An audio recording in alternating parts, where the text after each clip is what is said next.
अस्सलाम वालेकुम नाजरीन, आप देख रहे हैं प्रोग्राम रियासत और अवाम और मैं हूं मारिया जदून। नाजरीन, बात करेंगे हुकूमत पाकिस्तान और तालिबान की मुज़ाकरात और फायर बंदी की तस्दीक हो चुकी है। अफगान तालिबान इसके जामिन है, कई कैदियों को रिहा करने का फैसला किया गया है और इसके साथ साथ बिलावल भुट्टो पार्लिमान की मंजूरी के बगैर बातचीत के मुखालिफ टीटीपी के साथ मुज़ाकरात और मुआहदे माजी में भी कई बार हो चुके हैं, लेकिन इसकी बार क्या कामयाब हो सकेंगे, इसकी कोई गारंटी है या नहीं, इससे बात करेंगे। और हमारे साथ प्रोग्राम में lieutenant general retired Amjad Sheikh sahab भी होंगे, उनसे पूछेंगे कि क्या इस बार के मुज़ाकरात कामयाब हो सकेंगे। नाज़रीन, प्रोग्राम के दूसरे हिस्से में बात करेंगे पार्लियामेंट का मुश्तरका इजलास आखिरकार 11 नवंबर को तलब कर लिया गया है और इसके साथ साथ हमने प्रोग्राम में ब्रेकिंग आपके साथ शेयर की थी नाज़रीन कि ये जो मुश्तरका इजलास है ये डिले हो रहा है क्योंकि हुकूमत अपने नंबर्स पूरे नहीं कर पा रही है। क्या हुकूमत के नंबर्स पूरे हो चुके हैं, प्रोग्राम में आपके साथ शेयर करेंगे। और साथ ही साथ पीडीएम के हवाले से क्या Pakistan Peoples Party U turn ले रही है, क्या फिर से पाकिस्तान पीपल्स पार्टी पीडीएम में शमूलियत इख्तियार कर सकती है, नहीं। प्रोग्राम के आखिरी हिस्से में नाज़रीन बात करेंगे नाजिम जोखियो कातिल केस के हवाले से अहम पेशरफ्त उसमें सामने आई है। वजीर आजम इमरान खान साहब ने उस पर नोटिस भी लिया है। उसके साथ साथ रुकने कौमी सूबाई असम्बली जाम उवैस और रुकने कौमी असम्बली जाम करीम साहब भी मुकदमे में नामजद हो चुके हैं। इस हवाले से क्या अपडेट्स हैं, नाजिम जोखियो के भाई अफजल जोखियो भी प्रोग्राम में हमें ज्वाइन करेंगे, उनसे पूछेंगे उनका क्या वर्जन है, उनके क्या मुतालबा है। नाज़रीन, प्रोग्राम का आगाज करूंगी। मेरे साथ प्रोग्राम में मौजूद हैं सहाफी सिद्दीक जान, सहाफी तज्जियाकार अदील वड़ाइच और प्रोग्राम में हमें ज्वाइन कर रहे हैं lieutenant general retired Amjad Sheikh sahab. Program का आगाज करूंगी शेख साहब आपसे, बताइएगा ये जो हुकूमत पाकिस्तान और तालिबान के साथ जो मुज़ाकरात की हम एक कड़ी देख रहे हैं और उसके साथ साथ पहले भी हमने देखा कि माजी में बहुत सारे मुज़ाकरात भी हुए हैं, मुआहिदे भी हुए हैं, लेकिन कहीं ना कहीं हमने देखा कि वो नाकाम भी हुए हैं, वो उस तरह से प्रोसीड नहीं हो सके हैं। इसकी बार क्या आप समझ रहे हैं कि अब की बार जो मुज़ाकरात हो रहे हैं, और जो वज़ीर आज़म इस हवाले से तो मीडिया को इंटरव्यू देते हुए भी इस बात की तस्दीक उन्होंने की थी, उन्होंने कहा था कि हम जो टीटीपी में कुछ ग्रुप्स हैं उनमें उनसे कुछ बातचीत जारी है, उनके साथ बातचीत हम कर सकते हैं, मुज़ाकरात हो सकते हैं। तो क्या समझ रहे हैं आप, क्या इस बार कोई ऐसी गारंटी है कि ये मुज़ाकरात कामयाब हो सकेंगे? बिस्मिल्लाहिर्रहमानिर्रहीम। और ये सबसे पहले तो ये है कि जो एलामिया जारी किया गया है तालिबान की तरफ से, उससे ये अंदाजा होता है कि उनके तमाम ग्रुप इसमें शामिल हैं। और दूसरी बात यह है कि चूंकि ये मुज़ाकरात जो हैं इनमें सारसी का किरदार अदा कर रहे हैं अफगान तालिबान, कहा जा रहा है कि सिराजुद्दीन हक्कानी इस काम को सरअंजाम दे रहे हैं, तो उससे इसकी कुछ क्रेडिबिलिटी बढ़ जाती है कि कोई ऐसा पावरफुल फ्रीक उसमें शामिल है जो इनकी जमानत देगा, गारंटी देगा। क्योंकि यहाँ पे सबसे बड़ा मसला यही रहा है कि ये अपने वादे किए हुए से फिर जाते रहे हैं। पहले जितने भी मुज़ाकरात हुए उनमें जब भी कभी इनके साथ कोई चीज तय हुई तो उससे ये मुकर जाते रहे हैं, लेकिन अब इनके लिए मुकरना मुश्किल होगा इस वजह से कि पहले ये भाग के चले जाते थे अफगानिस्तान, तो अफगानिस्तान में पनाह मिल गई। अब अफगानिस्तान वाले ही इनको कह रहे हैं कि आप बात करें और हम आपकी गारंटी देंगे जो आप भी बात जो कुछ वादा करें। और अगर उससे वो फिरते हैं और उनकी गारंटी को आप कह लीजिए कि नल एंड वॉइड करवाते हैं, तो फिर अफगानिस्तान में इनको पनाह नहीं मिलेगी। तो इस लिहाज से लगता है कि ये पहले की निस्बत कुछ बेहतर इंतजाम होगा, क्योंकि इसमें सारसी एक मजबूत फ्रीक कर रहा है। दूसरी तरफ ये है कि हमें अपने इश्यूज उनसे कहीं ज्यादा हैं। मिसाल के तौर पे उनके साथ कुछ मामला तय हो भी जाएं तो हुकूमत पाकिस्तान जो है उसने जवाब देना है उन लोगों को जिनके प्यारे मारे गए। उसमें एपीएस के लोग भी हैं, उसमें और भी अब आर्मी के भी और दूसरे सिविलियन पॉपुलेशन। नेचुरली लोग ये समझते हैं कि ठीक है उनके प्यारे वापस नहीं आ सकते, लेकिन उनको कम से कम इंसाफ तो मिलना चाहिए। और इंसाफ यही होता है कि जिसने जुर्म किया उसको सजा हो।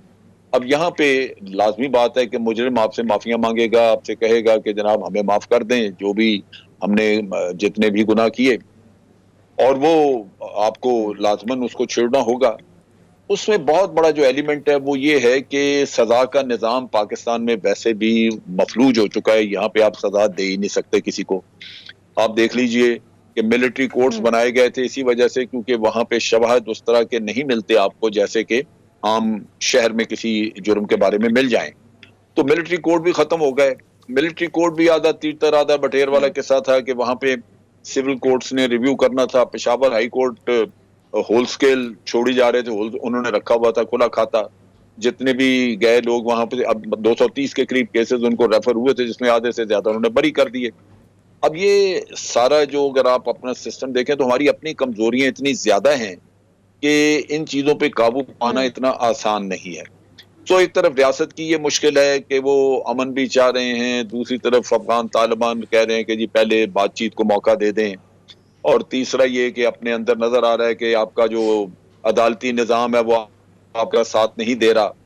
तो इन हालात में अगर आप कोई माहदा करें तो उसकी ओनरशिप नेशनल लेवल पे होनी चाहिए।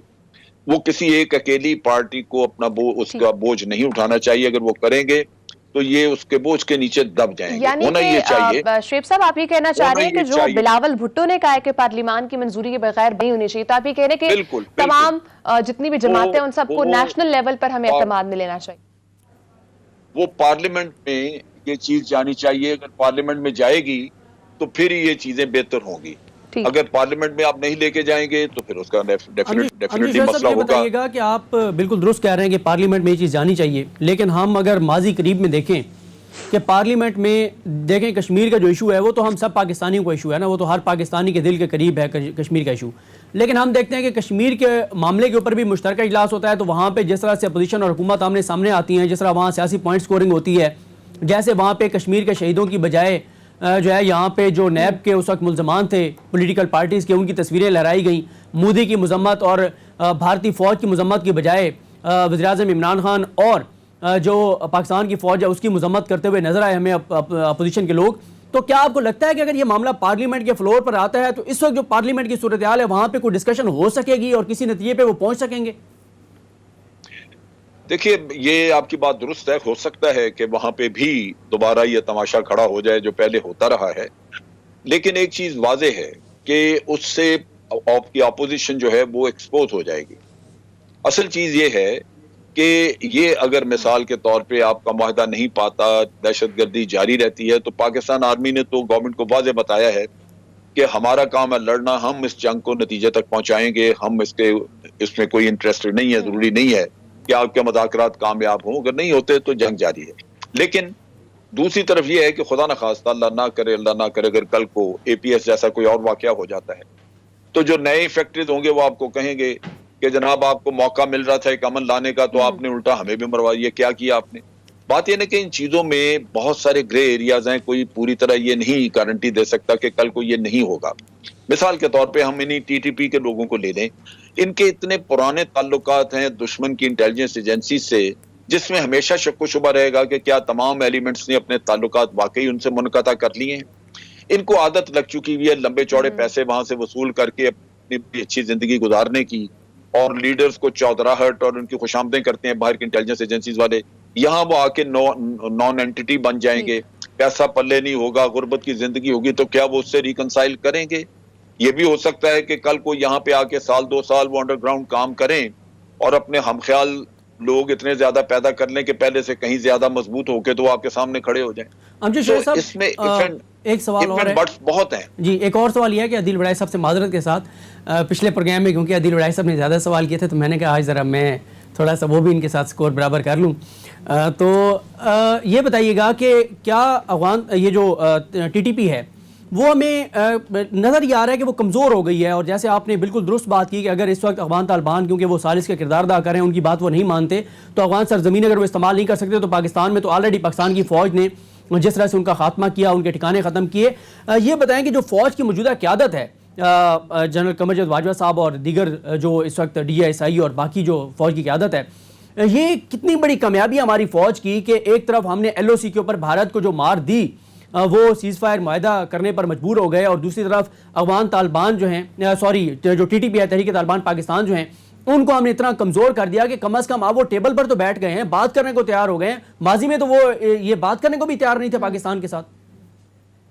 देखिए, उसमें यही चीज थी कि एक वक्त पे वहां पे हुकूमत थी नॉर्दर्न अलायंस डोमिनेटेड, और जो वहां पे NDS की तरफ से उनको प्रोटेक्शन थी, उनको कार्ड इशू किए हुए थे, ID कार्ड, जिसकी वजह से वो पूरे अफगानिस्तान में फिरा करते थे, भारत जा सकते थे आसानी से, भारत उनको एयरलिफ्ट करता था, ट्रीटमेंट उनका भारत में होता था।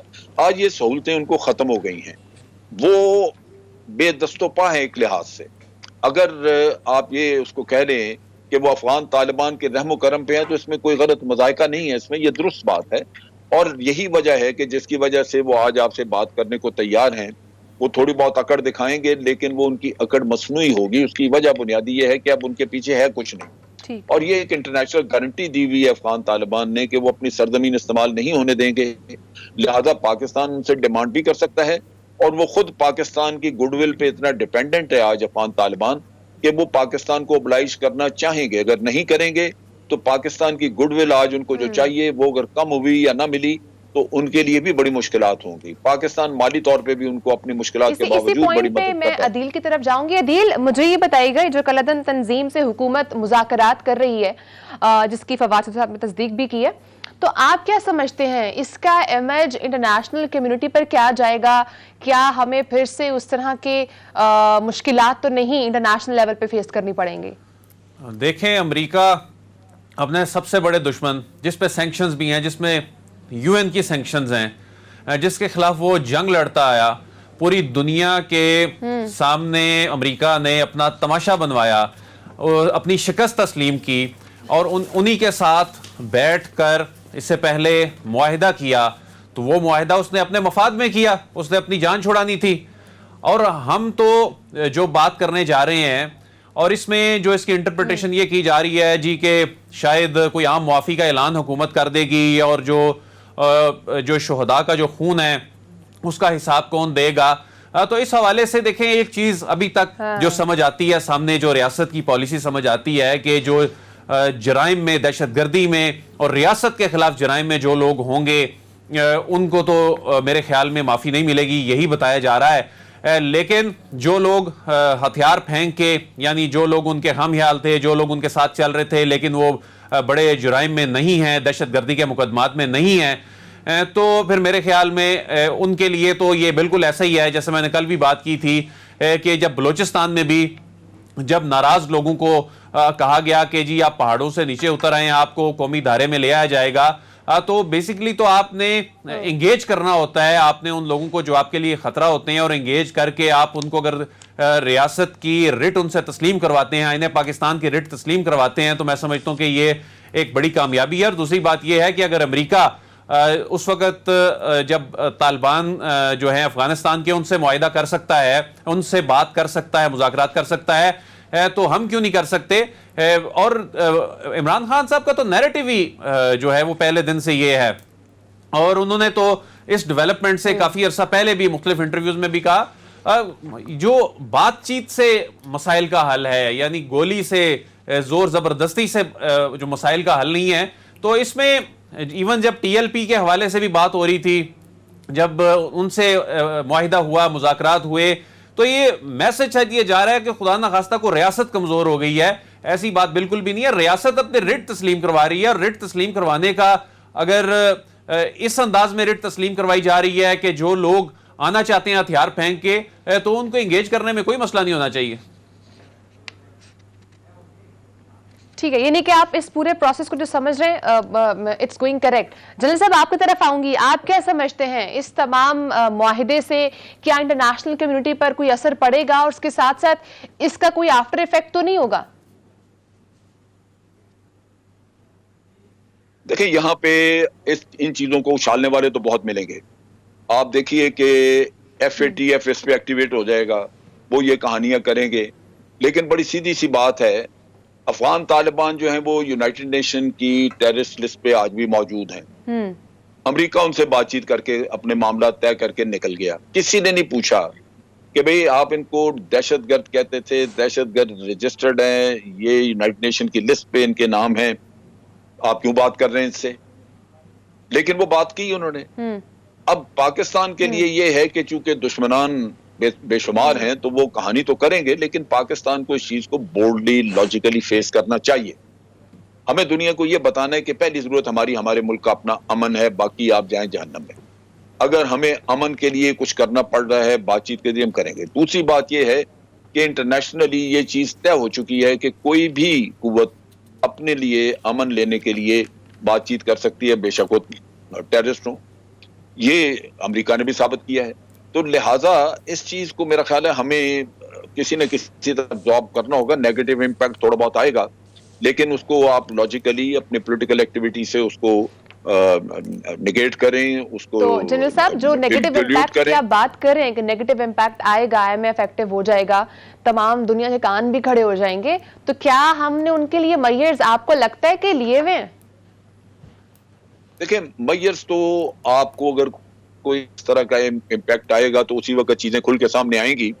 लेकिन मेरा अपना ख्याल है कि जब ये आपने बातचीत शुरू कर दी थी तालिबान से, तो फॉरेन ऑफिस ने लाजमन इसके ऊपर स्टडी की होगी कि इसके पॉजिटिव और नेगेटिव्स क्या है, क्योंकि हर चीज जब आप करते हैं उसका एनालिसिस एक सामने होता है, और बाज़ औक़ात नेगेटिव्स इतने सीरियस होते हैं कि आपको वो पॉजिटिव इग्नोर करने पड़ते हैं और आप कहते हैं जी ठीक है, हम ये काम नहीं करेंगे। लेकिन इसका एनालिसिस यहाँ पे ये बताता है कि यहाँ पे ये करना जरूरी है इस वजह से कि इसमें आज आपको गारंटी मिल रही है अफगान तालिबान की तरफ से। कल क्या हालात होंगे ये कोई नहीं कह सकता। अफगानिस्तान में भी सिचुएशन बदल सकती है। वहां आप देखिए कि बाहर की बैरूनी कुव्वतें हैं वो दाइश को मजबूत कर रही हैं। वहां खवातीन के हुकूक का नाम लेके तो वहां पे एहतजाजी सिलसिले शुरू कर दिए गए हैं। उसके अलावा पैसा नहीं रिलीज किया जा रहा, वहां पे अमेरिका जो है वो नहीं दे रहा उनको, देखे यूरोपियन यूनियन नहीं दे रही। वहां पे तो ऐसी क्राइसिस बन सकती है कि अफगान हुकूमत कोलैप्स कर सकती है अगर ये क्लैप्स कर जाती है और वहां पे इन शॉर्ट अगर मैं जनरल साहब की बात को सम अप करूं तो हमें अब जब अगर पार्टनर इन पीस बनना है तो उसके लिए में बहुत सारे ऐसी चीजें भी हैं जो फेस भी करनी पड़ेंगी, and we are ready for that. बहुत शुक्रिया जनरल साहब, आपने प्रोग्राम को टाइम दिया। आपका टाइम है ब्रेक के बाद नाज़रीन आपको बताएंगे पार्लियामेंट का मुश्तरका इजलास 11 नवंबर को तलब कर लिया गया है। फाइनली डेट आ चुकी है। क्या हुकूमत ने अपने नंबर्स पूरे कर लिए हैं? ब्रेक के बाद आपको बताएंगे, साथ ही रहिएगा।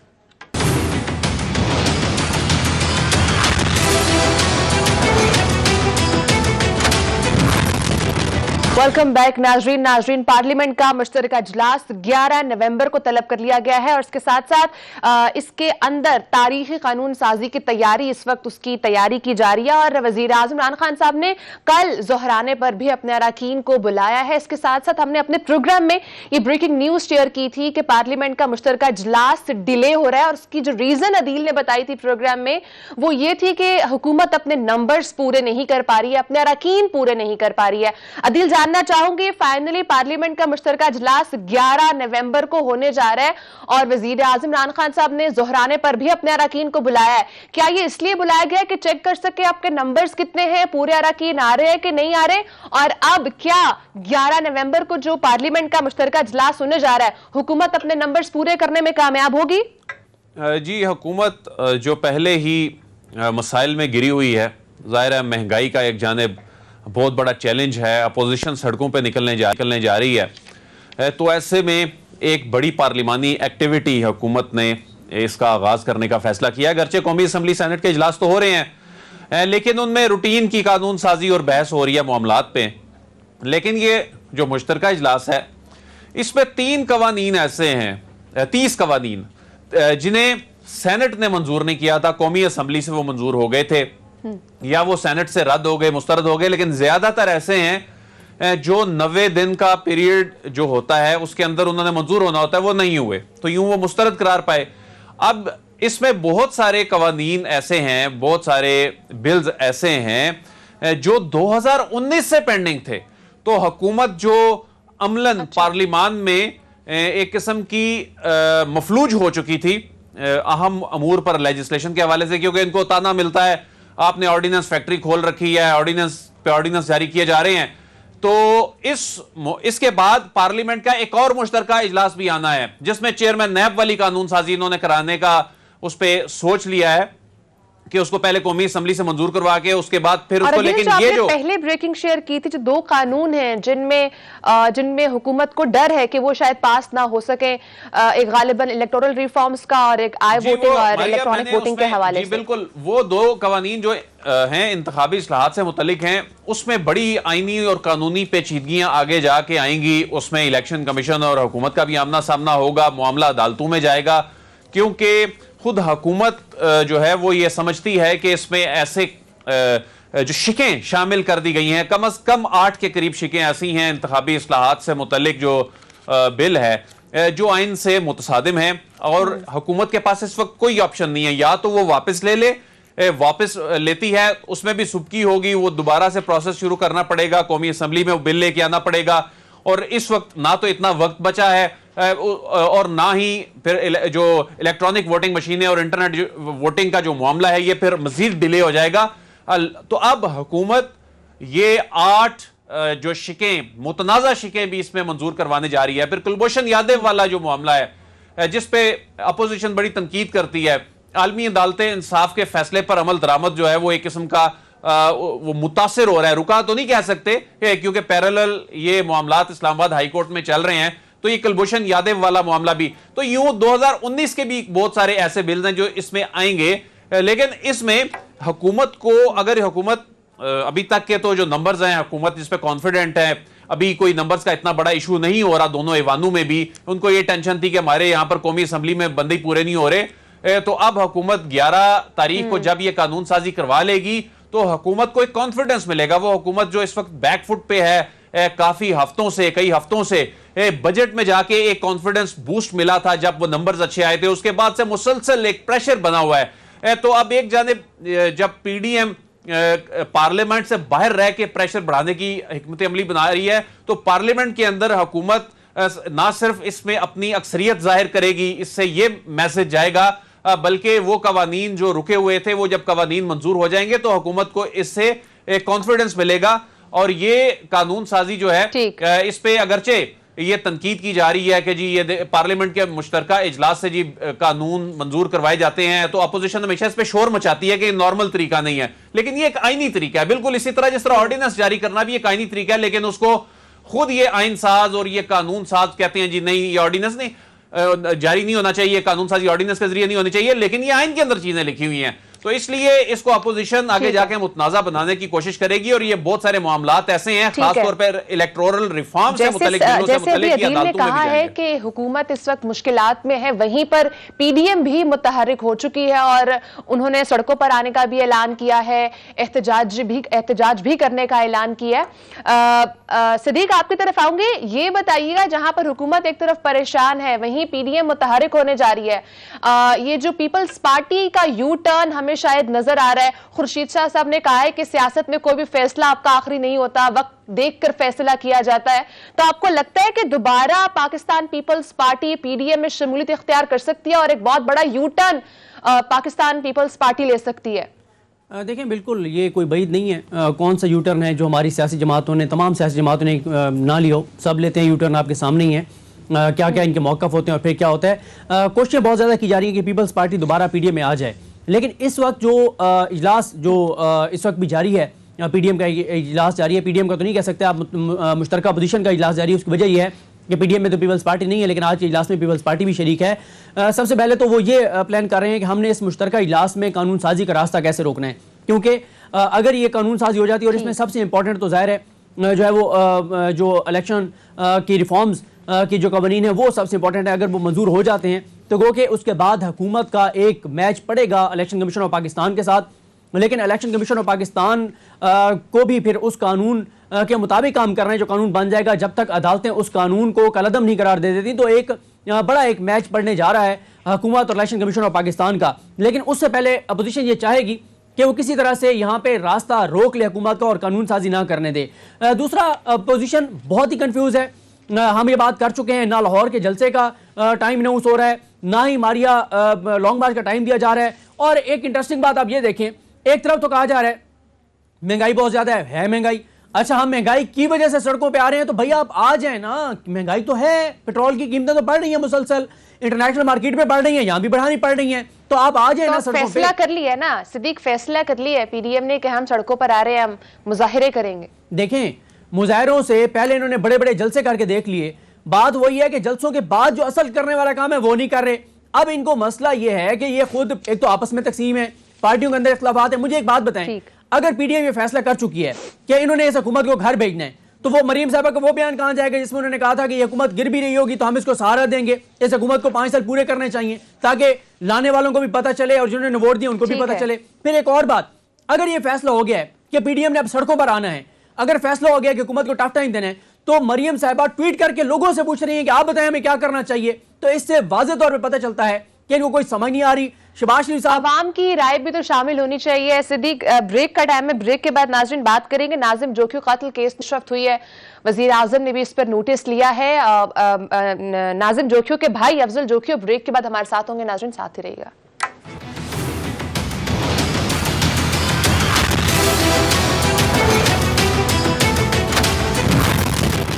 वेलकम बैक नाजरीन। नाजिम जोखियो कत्ल केस में अहम पेशरफ्त हुई है। वजीर आजम ने इस पर नोटिस भी लिया है और रुकने कौमी सूबाई असम्बली जाम ओवैस के बाद रुकने कौमी असम्बली जाम करीम भी मुकदमे में नामजद हो चुके हैं। सिद्दीक, आपकी तरफ आऊंगी, अभी तक क्या अपडेट्स चल रही हैं इस मामले पर? ये मामला कहां तक पहुंचा है? मरिया, अभी क्योंकि हमारे साथ अफजल साहब होंगे, हम उनसे भी अपडेट्स लेंगे आज, क्योंकि जो कुछ और दफात भी ऐड की गई हैं और जो जाम अवैस के भाई हैं जो MNA हैं, उनका नाम भी शामिल किया गया है। लेकिन अब तक सवालात जो हैं वो बरकरार हैं। मारिया, दो केसेस की हम बात करते हैं, एक नाजिम जोखियो कत्ल केस और एक जो है वो मुरीद अब्बास, जो हमारे कोलीग थे, हमारे दोस्त थे, जिनको कत्ल किया गया जुलाई 2019 में, उनके भी आज जो कत्ल केस है उसकी समाअत थी। मैं ये समझता हूँ कि ये हम जितनी भी चीज़ें देख रहे हैं, गो कि इस मुल्क के अंदर सानिया बल्दिया हो, सानिया 12 मई हो, सानिया मॉडल टाउन हो, अभी अगस्त में एक केमिकल फैक्ट्री में जो आग लगी थी वो मामला हो, बड़े बड़े केसेस जो हैं वो हम देखते हैं कि वो मंतकी अंजाम को नहीं पहुंचते। एक तो मैं शुरू में ही अपील करना चाहूँगा चीफ जस्टिस पाकिस्तान जस्टिस गुलजार अहमद साहब से, और उनसे भी बढ़कर जो इसके उनके बाद चीफ जस्टिस पाकिस्तान हैं जस्टिस उमर बंदियाल साहब, क्योंकि मैं अगर आपको ज़ाती तौर पे बताऊं, बड़ा एहतराम है चीफ जस्टिस पाकिस्तान जस्टिस गुलजार अहमद साहब का। कुछ उनके इक़दामात बहुत ज़बरदस्त रहे, खासतौर पर अक़लियतों के हवाले से, लेकिन मुझे इस हवाले से ज़्यादा तवक्कुआत अब जस्टिस उमर बंदियाल साहब से हैं। देखें मारिया, ये जितने भी कत्ल केसेस हैं और जो बड़े बड़े वाक़यात हैं, उन वाक़यात को जब लोग देखते हैं, पाकिस्तानी देखते हैं, तो एक मायूसी ही मायूसी है। पाकिस्तान की अदलिया पर सवालात ही सवालात हैं। हालांकि ऐसा नहीं है कि पाकिस्तान की अदलिया काम नहीं कर रही। सुप्रीम कोर्ट के लेवल पे हम देखते हैं जितना काम हो रहा है, जितने जजेस जो हैं वो केस सुन रहे होते हैं, लेकिन 10 से 15 केसेस ऐसे हैं जिन पे जब तक फैसले नहीं होंगे तो कौम के मैसेज नहीं मिलेगा कि हमारी अदालतें काम कर रही हैं। नूर मुकद्दम का केस देख लें। मेरा ये ख्याल है कि चीफ जस्टिस पाकिस्तान जस्टिस गुलजार अहमद साहब को और उनके बाद उमर बंदियाल साहब और उनके बाद जो चीफ जस्टिस साहिबान आने हैं, इनको बैठ के कोई एक लाइन ऑफ एक्शन बनाना चाहिए कि जो 15-20 बड़े केसेस हैं उन पे तो कम से कम फैसले हों। अभी आप देख लें कि मुरीद अब्बास कत्ल केस की आप देख लें, 22 अक्टूबर को समाअत होती है, वहां पे वो आते ज़मान लेट जाता है ज़मीन के ऊपर और कहता है जी, उनको पता कहते हैं जी इसको अपेंडिक्स का दर्द है। उसके बाद क्या होता है कि आज 9 नवंबर को समाअत थी और आज अदालत में बताया जाता है कि उसको हॉस्पिटल एडमिट करवा दिया गया अपेंडिक्स के ऑपरेट के लिए। ये कौन सा अपेंडिक्स का दर्द है जो 22 अक्टूबर से लेकर 9 नवंबर तक जारी रहा है और उसको ऑपरेट नहीं करवाया? इस पे जो मुरीद अब्बास की अहलिया हैं जो इस सारे केस को लड़ रही हैं, वो ज़ारा अब्बास साहिबा और इसी तरह से नाजिम जोखियो की जो अहलिया हैं, अगर इन दोनों की आप बातें सुने, इनका अज़म देखें, तो ये वाकई रश्क आता है कि कैसे ये दोनों खवातीन होकर डट गई हैं कि इन्होंने इंसाफ के लिए किसी भी हद तक जाना है। उन्होंने भी ये सवाल उठाया है कि मॉडल कोर्ट में ये केस चल रहा है, लेकिन किस तरह चल रहा है, तो इसलिए ये देखना चाहिए हमारे जजेस को कि ये जहां जहां पर सवालात हैं अदलिया के ऊपर, गो के केसेस में अगर हम लंबी तफसील में जाएं, इश्यूज हैं, गवाह ज्यादा होते हैं और चीजें हैं, लेकिन बहरहाल 15 केसेस ऐसे हैं जिसको मिसाल बनाना चाहिए कि एज सुन एज पॉसिबल जो है वो उनके फैसले होने चाहिए। जहां तक नाजिम जोखियो का मामला है, पुलिस का किरदार अभी तक शर्मनाक नजर आ रहा है। पीपल्स पार्टी, बिलावल भुट्टो जो खुद को इंसानी हकूक का चैंपियन कहते हैं, अलमबरदार कहते हैं, और हमारा पूरा लिबरल माफिया यहाँ बिलावल की ह्यूमन राइट्स कमेटी में जाके पाकिस्तान की शिकायतें लगाता है, पाकिस्तान की फौज की शिकायतें लगाता है, पाकिस्तान के इदारों की शिकायतें लगाता है, वहां पे रोना रोया जाता है, वहां से निकलने वाली खबरें इंटरनेशनल मीडिया कवर करता है। ये लोग इंटरनेशनल इदारों को टैग करते हैं जो पाकिस्तान की फौज के खिलाफ झूठी खबरें होती हैं। लेकिन बिलावल ने अब तक ना जाम अवैस और उनके भाई की मेंबरशिप कैंसिल की है, ना पार्टी मेंबरशिप, ना उनकी असम्बली रुकनीयत मुअत्तल की है, ना कोई और एक्शन लिया है। तो इससे बिलावल एक्सपोज हुए हैं जो इंसानी हकूक के सबसे बड़े अलमबरदार बनते हैं, कुछ भी उन्होंने नहीं किया। तो अगर मारिया हमारे साथ हैं अफजल साहब, उनसे आप बात कीजिए, और साथ ही उससे पहले अगर आप नाजिम जोखियो की अहलिया का शॉर्ट चला दें। मुझे ये बताइएगा, जिस तरह से हम देखते हैं खासकर अभी रिसेंट अगर मैं केसेस की बात करूं, नाजिम जोखियो कत्ल केस, कमर शहदाद कोर्ट में जो खातून को कत्ल किया गया है, इन तमाम मामलात में हम ये देख रहे हैं कि जो मुल्जिमान हैं वो जमानत कबल गिरफ्तारी ले लेते हैं, और उसके बाद हम ये भी देखते हैं कि हमारे जो भी हुकूमत में होते हैं, जो भी अहम लीडर्स होते हैं, वो नोटिस भी ले लेते हैं, लेकिन फिर भी उस केस की प्रोसीडिंग उस तरह से नहीं चल रही होती है। हालांकि वो एक हाई प्रोफाइल केसेस बन चुके होते हैं, लेकिन स्टिल उन पे उस तरह से प्रोसीडिंग नहीं हो पा रही होती है। ये डिले जो आता है, इसके पीछे आप क्या समझते हैं कि क्या रीजन हो सकती है? देखिए, हमारा निज़ाम जो है ना वो बड़ा बोसीदा निज़ाम है। मॉडल कोर्स बनाई गई कि रोजाना की बुनियाद पे कैसे चलेंगे, और इसका क्रेडिट, मॉडल कोर्स बनाने का क्रेडिट जो है वो आसिफ सईद खान खोसा साहब को जाता है। उन्होंने ये मॉडल कोर्स शुरू करवाई थी। लेकिन देखें, बात यह है कि कल हमने देखा सेनेटर एजाज चौधरी साहब जो है उन्होंने भी बड़ी दबंग एक तकरीर की, सेनेट में उन्होंने आवाज़ उठाई, और प्राइम मिनिस्टर पाकिस्तान का आज आ गया, उन्होंने भी नोटिस ले लिया है। चेयरमैन सेनेट सादिक सिंजानी साहब ने भी नोटिस ले लिया है। लेकिन मैं ये इन सबसे ज़्यादा जो जिम्मेदारी है वो हमारी अदलिया की है। हमारी अदलिया को अपना हाउस इन ऑर्डर करना होगा। ये मामला चीफ जस्टिस पाकिस्तान को देखना होगा, ये मामला chief justice Sindh high court Ahmed Ali M Sheikh sahab को देखना होगा, ये मामला हमारे मोअज़्ज़िज़ जजेस को देखना होगा, उनको ये सारी चीजें देखें। इमरान, अच्छा यहाँ पे ये बात भी हो सकती है कि बहुत सारी चीजें वफाकी हुकूमत की करने वाली हैं। इस पे जाने से पहले मैं आपको एक और चीज कहूँ मारिया, वैसे तो कहा जाता है कि हमारे जजेस जो हैं वो फैसलों के जरिए बोलते हैं, लेकिन ये लोगों का अदलिया पर उठता हुआ जो एतमाद है, जो लोगों की मायूसी है अदलिया के हवाले से, अगर कोई चीज गलत चल रही है, मिसाल के तौर पर मैं कहता हूं कि हमारी अदलिया ये नहीं कर रही, हमारी सुप्रीम कोर्ट ये नहीं कर रही, हो सकता है सुप्रीम कोर्ट के इसके ऊपर मौकफ ये हो कि जी ये चीजें तो वफाक के करने वाली हैं, हमारे करने वाली नहीं है, हम वफाक से पूछते हैं, वो कहते हैं। लेकिन अगर कानून इस चीज की इजाजत देता है कि जमानत कबल गिरफ्तारी हो सकती है, तो इसमें कानून भी क्या करे, ये अदालत भी क्या करे? देखिए, मैं वो एक अलग मैटर है, मैं तो ओवरऑल एक अदलिया के निजाम, इंसाफ के निजाम की बात कर रहा हूं ना। अगर तो हमारे मोअज़्ज़िज़ जजेस ये समझते हैं सुप्रीम कोर्ट के कि जी ये हमारा, हम तो ये कर रहे हैं, ये वफाकी हुकूमत नहीं कर रही, तो मेरा ख्याल है अब ये वो दौर नहीं रहा जिसमें कहा जाता था कि जजेस अपने फैसलों के जरिए बोलते हैं। जब मीडिया के ऊपर इतनी बात हो रही है, सोशल मीडिया के ऊपर बात हो रही है, और वो सारी की सारी चीज अदलिया के खिलाफ जा रही है, तो अगर अदलिया का उसमें कोई मौकफ है तो मौकफ आना चाहिए, अदलिया को अपना मौकफ देना चाहिए, क्योंकि अब ये वो दौर नहीं रहा जब अब चीजें आप देख रही है सोशल मीडिया के ऊपर एक चीज आती है और पूरे इदारे को डिस्क्रेडिट करके रख दिया जाता है, पूरे इदारे को बदनाम करके रख दिया जाता है। यही 10-15 केसेस उठा के देख लें, ऐसा लगता है कि पाकिस्तान में हमें नाजिम जोकियो के भाई अफजल जोकियो ने ज्वाइन किया है। अफजल साहब, बहुत शुक्रिया, आपने प्रोग्राम को टाइम दिया। सबसे पहले तो ये बताइएगा, अब तक की जो तमाम तफ्तीश जारी है आपके भाई के कातिल केस के अंदर, क्या आप उससे मुतमईन हैं? वजीर आजम ने भी उसके हवाले से नोटिस लिया है, और उसके साथ साथ रुकन कौमी सूबाई असम्बली जाम ओवैस और रुकन कौमी असम्बली जाम करीम साहब भी मुकदमे में नामजद कर दिए गए। क्या आप अब तक की तमाम तफ्तीश से आप मुतमईन हैं? जी बिल्कुल, जो कल जुडिशल टीम बनी है ना पहले, तो मैंने जो नाम दिए थे वो आज 3 गिरफ्तारी हो चुकी है। नियाज अहमद जोकियो जो जवाबदार FIR में दर्ज नाम, वो गिरफ्तार हो चुका है, और जो मैंने कल मेरे वकील के थ्रू जो रिपोर्ट दिए ना, नाम दिए थे 11 बंदों के, उसमें दो मेरा जोकियो तो जमाल वाहिद वो गिरफ्तार हो चुके हैं। आज पुलिस ने छापा मारा है जामा हाउस के ऊपर, तो वहाँ से जो मेरे भाई के ऊपर तशद्दुद हुआ था वो चीजें बरामद की है। जी अफजल साहब, ये बताइएगा कि आपने JIT पे अदम एतमाद का इजहार किया था, तो उसकी वजह क्या थी? जो आप पहले JIT काम कर रही है उस पर आपने अदम एतमाद का इजहार किया। सर JIT अभी तक बनी नहीं है, ये पुलिस इन्वेस्टिगेशन टीम थी, उनकी मैं बात कर रहा था, तो JIT अभी बनी नहीं, मेरे मुताबिक बनाई दी जाए, अभी तक बनी नहीं है सर। लेकिन जो पहले टीम काम कर रही थी जिसपे आपने अदम एतमाद का इजहार किया, उसकी वजह क्या थी? आपने क्यों अदम एतमाद किया उस पर? बस वो मेरे बड़े तो जो थे ना, जो उन्होंने डिसाइड किया कि ये इस तरह के हैं, तो मैं भी सियासी रह चुका हूँ, पीपल्स पार्टी का हूँ, डिस्ट्रिक्ट काउंसिल कराची का मेंबर रह चुका हूँ, तो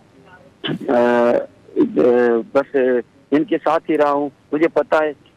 नहीं, आपने एक जगह पे, मैं आपको मीडिया पे सुन रहा था, आपने बात की कि उसमें जो ऑफिसर थे पुलिस के, उनका आपने कहा कि क्योंकि मैं भी, जैसे आपने अभी भी कहा कि पॉलिटिकल एक वर्कर हूँ और मैं उनको जानता हूँ, वो मेरे साथ पीपल्स पार्टी के एक रहनुमा के तौर पर राब्ते में रहे, तो वो आप किन की बात कर रहे थे?